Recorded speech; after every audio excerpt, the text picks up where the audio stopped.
दोस्तों एक बार फिर से आपका एक और नई वीडियो में बहुत बहुत स्वागत है। तो आज की इस वीडियो में हम ट्रांसलेट करेंगे एक और स्टोरी को इंग्लिश से हिंदी में। तो वीडियो के स्टार्टिंग से लेकर एंड तक जरूर देखिएगा क्योंकि इस स्टोरी को वर्ड टू वर्ड एक्सप्लेन कराने वाला हूँ। चलिए वीडियो को शुरू करते हैं। Once a farmer was standing at his door. तो बच्चों वंस का मतलब होता है एक बार। मोस्टली जो स्टोरीज होती हैं वो वंस अपॉन अ टाइम या फिर वंस से स्टार्ट होती हैं। वंस अपॉन अ टाइम का मतलब आप सभी को पता है, एक बार की बात है, यानी कि एक समय की बात है। ये वंस अपॉन अ टाइम का मतलब होता है। और अगर सिंगल वंस लिखा होता है तो इसका मतलब होता है एक बार। ठीक है, एक एक वर्ड का मीनिंग मैं आपको बताऊंगा, आप इसको नोट करते चलिए और समझते भी चलिए। ठीक है, वीडियो के अंत तक बहुत कुछ इंप्रूवमेंट आपको देखने को मिलेगा। वंस यानी कि एक बार। अ फार्मर वाज स्टैंडिंग, एक किसान खड़ा हुआ था। तो अ फार्मर का मतलब होता है एक किसान, वाज स्टैंडिंग खड़ा हुआ था, एट हिज डोर अपने दरवाजे पर। ठीक है, तो दरवाजे से लगकर खड़े होने के लिए एट का यूज़ किया जाता है। तो पूरा ये जो सेंटेंस है, once a farmer was standing at his door, एक बार एक किसान अपने दरवाजे पर खड़ा था। ठीक है, ये पूरी लाइन का मतलब हुआ। ये पास्ट कंटिन्यूस का सेंटेंस है। आई थिंक आपको समझ में आ गया होगा। चलिए आगे बढ़ते हैं। देन अ हंग्री फकीर कैम देयर। देन, अब बच्चों देन का मतलब होता है तब। तब अ हंग्री फकीर कैम देयर, एक भूखा गरीब यानी भूखा फकीर वहां पर आया। तो बच्चों हंग्री का मतलब होता है भूखा, और फकीर आप सभी जानते हैं बेगर को कहा जाता है। यहाँ पे फकीर ही वर्ड यूज किया गया है। तो देन अ हंग्री फकीर कैम देयर, तब वहाँ एक भूखा भिखारी आया। ठीक है, ये इसका मतलब निकला। In asked the farmer to eat something, और फार्मर से कहा। एंड आस्क्ड का मतलब यहाँ पे कहना निकलेगा। फार्मर से कहा टू ईट समथिंग, कुछ खाने के लिए। ठीक है, तो वो जो भूखा भिखारी था, उस भूखे भिखारी ने इस किसान से खाने के लिए कुछ कहा। The farmer to eat something. आगे बढ़ते हैं। द फार्मर सेड, किसान ने कहा। ठीक है, तो द फार्मर सेड, किसान ने कहा, I have nothing to give you. I have nothing to give you, मेरे पास तुम्हें देने के लिए कुछ नहीं है। नथिंग का मतलब होता है कुछ नहीं होना। गिव मतलब होता है बच्चों देना। So I have nothing to give you, मेरे पास तुम्हें देने के लिए कुछ नहीं है। ये उस किसान ने उस फकीर से कहा जो इसके दरवाजे पर आया था, जो कुछ खाने के लिए मांग रहा था कि मुझे कुछ खाने के लिए दे दो। ठीक है ना बच्चों, समझ में आ रहा है ना आपको? एक एक वर्ड का मतलब मैं आपको समझाता चल रहा हूँ। चलिए आगे रीड करते हैं। Then the fakir asked for water to drink, तब फकीर ने पानी पीने के लिए कहा। Then the fakir asked for water to drink, तब फकीर ने पानी पीने के लिए कहा कि खाने के लिए कुछ नहीं है तो कम से कम मुझे पीने के लिए पानी ही मिल सकता है क्या? मुझे पीने के लिए पानी ही दे दो। ठीक है, ये उस फकीर ने फार्मर से कहा। ठीक है, यानी कि पीने के लिए उसने पानी मांग लिया। द फार्मर अब्यूज द फकीर, फार्मर ने उस फकीर को गाली दी। बच्चों अब्यूज का मतलब होता है गाली देना। क्या मतलब होता है? अब्यूज का मतलब होता है गाली देना। कहानी पास्ट में चल रही है इसलिए इसकी सेकंड फॉर्म है। द फार्मर अब्यूज द फकीर, तो वो जो किसान था उस किसान ने इस फकीर को गाली दी। And asked him to leave, और उससे कहा कि जहाँ से चले जाओ, यानी कि वहाँ से चले जाने के लिए कहा। एक तो गाली दी, अपशब्द कहे, और दूसरी बात ये कहा कि यहाँ से इस जगह को छोड़कर चले जाओ। आस्क्ड हिम टू लीव यानी कि ये जगह को छोड़ दो और यहाँ से कहीं और चले जाओ। ये उस फार्मर ने उस फकीर से कहा जो इसके दरवाजे पर भीख मांगने के लिए गया था। ठीक है, और भीख में वो क्या मांग रहा था? पहले खाने के लिए कुछ मांग रहा था। जब खाने के लिए उसको मना कर दिया गया तो फिर उसने कहा कि पीने के लिए एटलीस्ट पानी ही मिल सकता है तो वो दे दो।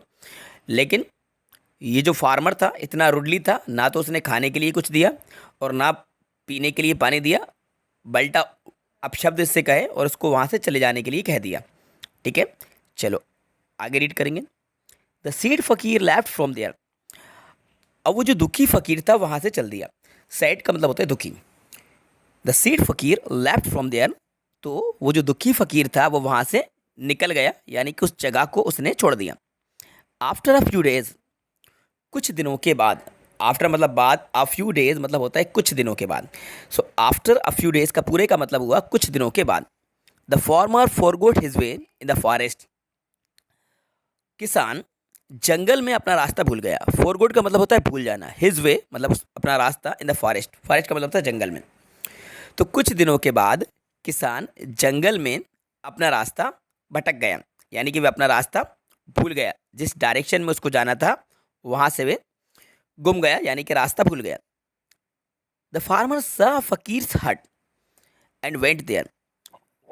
तो किसान ने एक फ़कीर की झोपड़ी को देखा। सा मतलब देखा। अब फ़कीर्स हट का मतलब यहाँ पे होगा बच्चों, ये जो ऊपर कामा लगा हुआ इसको कहा जाता है एपोस्ट्रोफी एस, जिसका मतलब होता है का, की और के, ये इसका मतलब निकलता है। ठीक है, तो द फार्मर सा द फकीर्स हट, फार्मर ने एक फ़कीर की झोपड़ी को देखा। बच्चों हट का मतलब होता है झोपड़ी।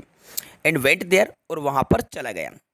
बात जंगल की चल रही है कि जंगल में वो जो फार्मर था वो अपना रास्ता भूल गया था, तो उस फार्मर ने यानी कि किसान ने एक फ़कीर की झोपड़ी को जंगल में देखा और वहाँ पे वे चला गया। आगे क्या होता है? The farmer started asking him the way to his house. तो अब वो जो किसान था, उस किसान ने अपने घर का पता पूछना शुरू कर दिया। Farmer started asking him the way to his house, यानी कि वो जो फ़कीर की झोपड़ी थी, तो उस फ़कीर से इस किसान ने अपने घर का पता पूछना शुरू कर दिया। उसने पता पूछा कि भाई मेरे घर का रास्ता कहाँ है, किस जगह से मैं अपने घर पर पहुंच सकता हूं, मुझे रास्ता बता दीजिए क्योंकि मैं भटक गया हूं। आगे क्या होता है? द फ़कीर सेड, वो जो फ़कीर था उस फ़कीर ने कहा। सेड मतलब कि कहा, ये सेकंड फॉर्म है। द फ़कीर सेड, फ़कीर ने कहा, इट इज़ फॉर अवे, ये बहुत दूर है। इट इज़ फॉर अवे मतलब दूर है। And then the sun is about to set, और सूर्य अस्त होने वाला है। सेट का मतलब होता है अस्त होना, अबाउट टू वाला है, वाली है। तो फ़कीर ने क्या कहा कि इट इज़ फॉर अवे, ये दूर है। And the sun is about to set, और सूर्य अस्त होने वाला है, यानी कि सूर्य डूबने वाला है। ठीक है, यस, फ़कीर ने कहा। Spend the night in the हट, के झोपड़ी में रात स्पेंड करो, यानी कि रात गुजारो। स्पेंड मतलब होता है व्यतीत करना, गुजारना, तो रात झोपड़ी में ही गुजारो। If you stay in the forest, यदि तुम जंगल में रुकते हो, wild animals will eat you, जंगली जानवर तुम्हें खा लेंगे। क्या करेंगे? अगर तुम जंगल में रुकते हो तो जंगली जानवर तुम्हें खा लेंगे, इसलिए बेहतर ये होगा कि तुम सारी रात हमारी झोपड़ी में ही स्पेंड करो। ये उस फ़कीर ने कहा। So the farmer spend the night in that हट, तो उस किसान ने रात उस झोपड़ी में गुजारी। स्पेंट यहाँ पे टी लगा हुआ है, यानी कि ये सेकंड फॉर्म है, तो स्पेंट व्यतीत करी, गुजारी। नाइट इन दैट हट, तो किसान ने रात उस झोपड़ी में गुजारी। आगे क्या होता है? इन द मॉर्निंग, सुबह, द फ़कीर went with the farmer showing the way, वो फ़कीर किसान के साथ उसको रास्ता दिखाने के लिए चला गया। द फ़कीर वेंट, चला गया, विथ द फार्मर यानी कि किसान के साथ, शोइंग द वे, उसको रास्ता दिखाने के लिए फ़कीर किसान के साथ चला गया। ऑन द वे मतलब होता है रास्ते में। ऑन द वे का मतलब क्या होता है बच्चों? रास्ते में।